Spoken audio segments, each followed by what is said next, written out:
توفى صباح اليوم 5 أشخاص من عائلة واحدة بالمخادمة بولاية ورقلة اختناقا بغاز أحادي الكربون.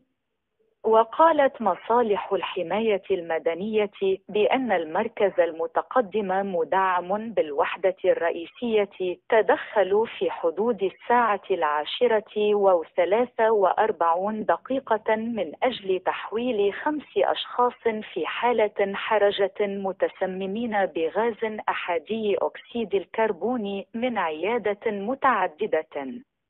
الخدمات بالمخادمة إلى مستشفى محمد بوضياف بعاصمة الولاية، والذين توفوا لاحقا الضحايا من عائلة واحدة، وتتراوح أعمار الضحايا ما بين 3 سنوات و60 سنة. أعوان الرقابة بملحقة مديرية التجارة ببلدية عين بسام 23 كيلومتر جنوب غرب مقر ولاية البويرة، وبالتنسيق مع مصالح أمن الدائرة بحجز 234 مصحف بمختلف الأحجام المخالفة للمعايير المعتمدة.